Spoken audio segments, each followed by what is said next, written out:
करते हैं, सोचते हैं ऐसा क्यों हुआ, और उन्हीं में से कुछ लोग अपनी हैरानी को अपनी रचना बना डालते हैं। ऐसे ही कॉलर हैं हमारे साथ फिलहाल फोन लाइन पर, उनसे बात करते हैं। हेलो। हेलो। आपका नाम? मेरा नाम ज्योति अरोड़ा है। ज्योति जी, कहाँ से फोन किया है आपने? मैं गाजियाबाद से बोल रही हूँ। अच्छा ज्योति, जैसा कि आपको पता है आज हम ऐसी विमेन से बात कर रहे हैं, ऐसी महिलाओं से, ऐसी लड़कियों को इस शो का हिस्सा बना रहे हैं जो लिखती हैं, पढ़ती हैं, काम कुछ और करती हैं, लेकिन अचानक उनकी जिंदगी बदले और उन्होंने लिखना शुरू किया और अपनी लेखनी के माध्यम से अब वो इस समाज में अपनी पहचान बनाना चाहती हैं। तो अब आप अपने बारे में बताइए, किस तरह का लिखते हैं आप और क्या लिखा है आपने? मेरे अभी तक 2 नॉवेल्स अभी मार्केट में हैं। उससे पहले मैं फ्रीलांस राइटिंग करती थी 2 पब्लिशर्स के साथ। तो उसमें बच्चों के लिए बुक्स लिखने का काम था, और जो पुराने क्लासिक नॉवेल्स हैं इंग्लिश के बड़े बड़े, उनको बच्चों के लायक बनाने का मैंने काफी करीब 30 के करीब क्लासिक नॉवेल्स को बच्चों के लायक करने का काम किया है। अरे वाह। जी, उसके बाद फिर मेरा पहला नॉवल 2011 में पब्लिश हुआ था, और दूसरा अभी रिसेंटली आया।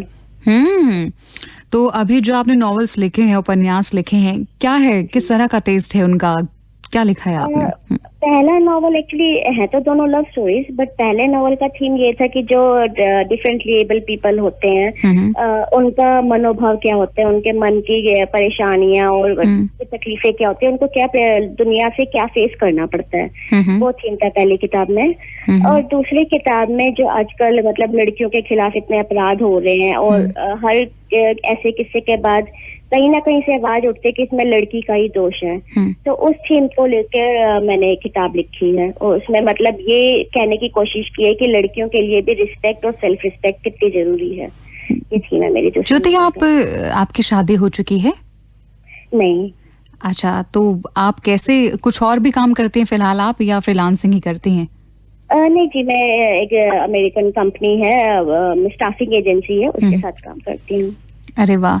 तो ये लिखने का जो जुनून किस तरह की से सवार हुआ आप पे? जैसा कि आपने बताया कि आप तो बच्चों के लिए बनाया करती थी, वो रूप तैयार किया करती थी, जो ये लड़कियों के लिए, महिलाओं के लिए किताबें लिखने का सिलसिला शुरू हुआ, ये कैसे? एक्चुअली किताबों से फैसिनेशन बचपन से है मेरे को। मतलब जब मेरे को पढ़ना भी नहीं आता था तब भी किताबें बहुत अच्छी लगती थी, और स्कूल जाने से पहले पढ़ना सीख लिया मैंने। बस तब से आप कह सकते हैं कि किताबों से लव अफेयर मेरा जारी ही है। तो बस स्कूल टाइम में भी लिखना विखना मेरा मतलब कविताएं लिखना ये सब चलता था। बट मैंने ग्रेजुएशन और पोस्ट ग्रेजुएशन में इंग्लिश साहित्य की पढ़ाई की। तब मेरे को लगा कि मतलब जो मैं इतने आराम से किताबें पढ़ती हूँ, उसके पीछे एक्चुअली में बहुत कला और बहुत ही मतलब मेहनत छुपी है। जो इतने कई 100 साल पुरानी किताबें हम अब भी पढ़ रहे हैं, तो उसमें कितनी उन्होंने मेहनत की होगी, कितना विचार लगाए होंगे। तो तब मेरे मन में आया कि मैं भी कुछ इस तरह से लिखूं, क्योंकि लिखने पढ़ने का शौक तो था ही। तब पहली बार मेरे मन में आया कि मैं भी कुछ उपन्यास लिखूं, मेरी भी किताबें लोग पढ़ें और मतलब जाने मेरे को कि ये किसने लिखा है। आप किस लेखक को पसंद करती हैं? वैसे तो बहुत सारे, मतलब कहना मुश्किल है क्योंकि किताबें बहुत पसंद है मेरे को। मेरे फोन में भी 100 से ऊपर उपन्यास उस समय इंतजार कर रहे हैं पढ़ने का।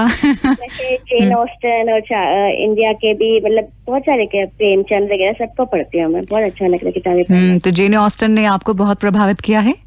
जी जी, बहुत। ऐसे जेन ऑस्टन की अगर किताबों को पढ़ें, 200 साल पहले लिखी गई किताबें, आज भी ऐसा लगता है कि हाल फिलहाल में किसी ने लिखा हो। हाँ जी, वही मतलब जब मैं ग्रेजुएशन और पोस्ट ग्रेजुएशन कर रही थी तो मेरे को इसी बात ने इतनी प्रेरणा दी कि इतनी पुरानी लिखी हुई किताबें भी हम अब पढ़ रहे हैं और पसंद कर रहे हैं। यही एक लेखनी की खूबसूरत होती है। जी जी जी, जो हर दौर में वो जो उसका भाव है वो जारी रहना चाहिए। बहुत बहुत शुक्रिया ज्योति इस कार्यक्रम का हिस्सा बनने के लिए, चूंकि वक्त अभी बहुत कम बचा है मेरे पास, नहीं तो मैं आपसे और बातें कर पाती। बहुत बहुत शुक्रिया हमारे साथ जुड़ने के लिए ज्योति। Thank you. तो ये थी ज्योति, और ज्योति से पहले कंचन, कंचन से पहले दिशा इस कार्यक्रम का हिस्सा बनी, और अपने अपने विचार, अपनी अपनी जज्बात उन्होंने आज रेनबो इंडिया के साथ